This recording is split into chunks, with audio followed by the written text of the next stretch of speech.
Let's dive right into it. The Stone Thieves and the Honourable Order of Inventors isn't just a book. It really feels like the beginning of something big. Just this incredible melding of science fiction and fantasy. Eddie Telviet's imagination really pushes the boundaries of what a fictional universe can be. I can just see this on the screen. It's got such potential for a TV show or film. Absolutely. The Atomverse, just the word, isn't it perfect for the next big franchise? It's so vibrant. You've got these secretive inventors, the few, protecting this ancient book. And then there's Harbinger Robotics. That company is seriously menacing. Menacing, yeah. They represent this kind of cold, relentless pursuit of power, you know? The few, on the other hand, carry this almost mystical sense of responsibility. They're like guardians of, well, not just knowledge, but something much bigger than that. The stakes feel immense from the very beginning. Right. And the way Eddie builds this world, I was completely blown away. The secret societies, the gadgets, the tech that borders on magic. It reminds me of, Harry Potter meets, I don't know, Doctor Who, but still so fresh and different. I see what you're saying. The few have this fascinating mix of ancient wisdom and cutting-edge technology, and the writing really leans into that tension. It's such a smart combination, and it makes their conflict with Harbinger Robotics even more compelling. Oh, and don't even get me started on the augmented edition of the book. The artwork in there, it's stunning. It's not just illustrations, it's a whole experience. Doesn't it kind of feel like it pulls you deeper into their world? It absolutely does. The art doesn't just complement the story, it enhances it. It gives this tangibility to the Atomverse that, let's be honest, most other books can't even touch. You're completely immersed. And this is just book one. Exactly. And it's not just the visuals, they've layered it with so much detail. It's like every page is saying, wait, there's more to discover here. Kind of mirrors the way the story unfolds, doesn't it? Like the deeper you go, the more you realise just how much there is beneath the surface. It's almost dizzying, but in the best way possible. Totally. And honestly, I can't think of many books that have that same blend of adventure and wonder. It's just, wow, it's special. And with Harbinger Robotics constantly looming, the stakes are just, it's edge-of-your-seat stuff. This isn't just a story about inventions or adventures. It's about survival, legacy, and even identity. Yeah, and you feel it too, that weight, that urgency. It's gripping, Archie. Honestly, I couldn't put it down.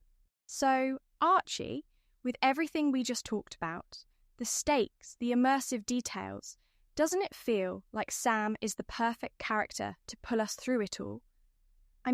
Here's this 15-year-old suddenly caught in the whirlwind of secret orders and insane gadgets. It's such a fresh take on a classic setup.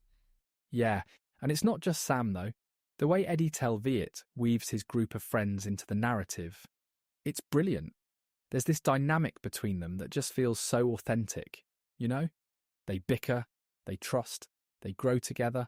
It's almost a character in its own right. Totally. They each bring something different. You have Sam, who's brave and kind of figuring it all out. Then there's Veronique, who's got that intense focus. And she's incredibly resourceful. I think she's the one I'd want on my team in a pinch. Right? And then there's Joe, who's this funny, lively spark that keeps the group grounded. Oh, and Fedor, he's like the wild card, isn't he? Exactly. Each of them serves a purpose, and together they bring out these really rich moments of friendship and bravery. It actually reminds me a lot of, the way groups like in Harry Potter or Percy Jackson work. That sense of growing up while being thrown into these extraordinary circumstances. Yeah, that's it. And how about that training scene where they start learning the ancient arts? Wow. It's such a pivotal moment. They're not just learning skills, they're learning trust and responsibility. It's subtle, but you feel the weight of what the few are handing down to them. It's not just knowledge, it's legacy. Oh, And the gadgets. Seriously, I can't get enough of them. Did you have a favourite, Archie? Come on, tell me you picked one. How could I not? But we need to be careful of spoilers here. I think you know which my favourite was, though. It's genius. Yes. Oh my gosh, that was amazing. It's got, like, this James Bond vibe, but even cooler because it feels like it actually belongs in this world, you know? Totally. And the best part, it's not just a gimmick. Tel Viet uses the gadgets to push the story forward, not just as, flashy props. They're woven right into the DNA of the Atomverse. And then there's the mysterious mods, right? The genetic enhancements. And that's what makes it all so exciting. Like, you look at these inventions and you think, man, what would I do with that? Or imagine if that was real. It's what makes the Atomverse feel so alive. And it's not just the gadgets and sophistry. It's the friendships, the challenges they face together. It's that journey, the kind you wish you could have been part of yourself. The scale of the lore just blew my mind. What a huge backstory that you feel we've not even scratched the surface of. I know, right? And it's just the beginning for all these exciting characters. I can't wait to see how they grow, how those bonds are tested. There's so much to unpack here, Archie.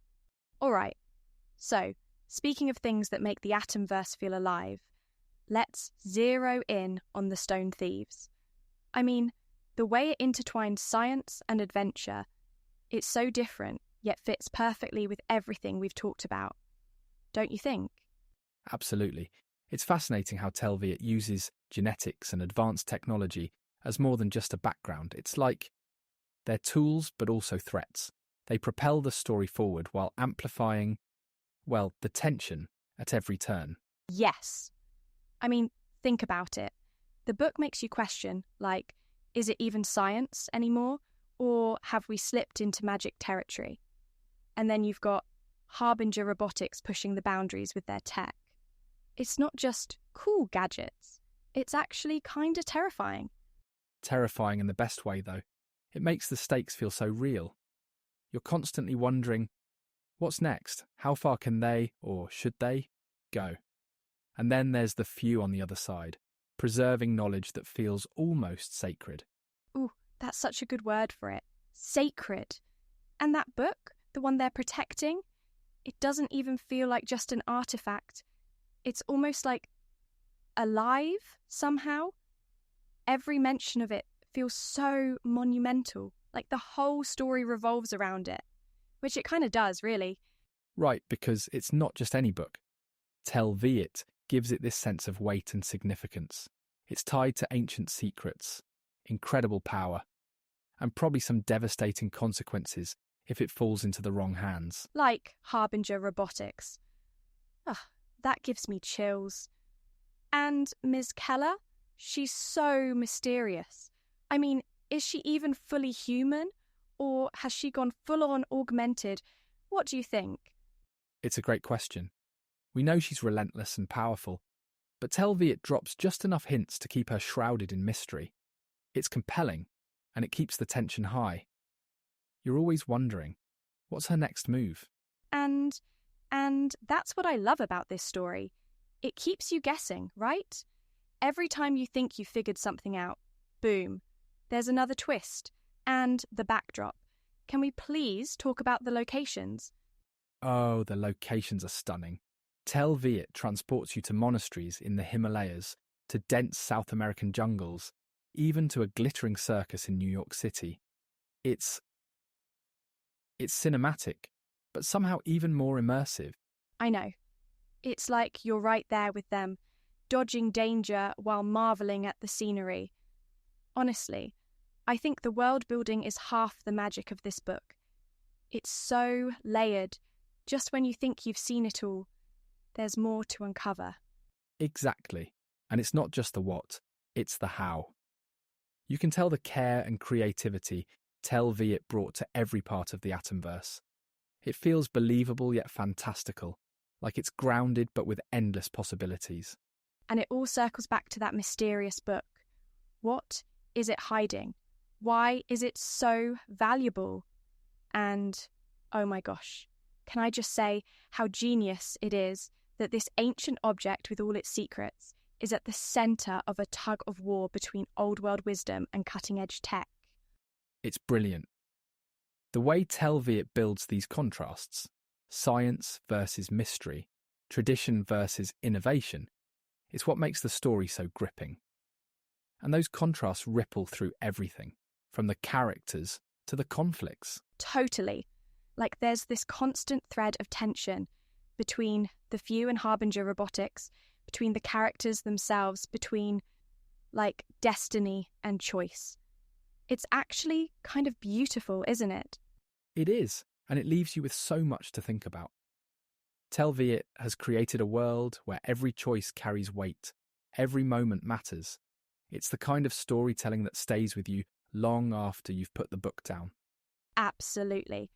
And on that note, I think we've given our listeners a lot to chew on. This book and this world, it's just something special. And I genuinely can't wait to dive into the chapters with you, Archie. Neither can I, but until then, if you haven't picked up your copy of The Stone Thieves yet, what are you waiting for? There's so much more to uncover together, and we can't wait to share it with all of you. Yeah, this is just the beginning. Thanks for joining us, and we'll see you next time when we dive into the prologue and chapter 1. It's going to be great.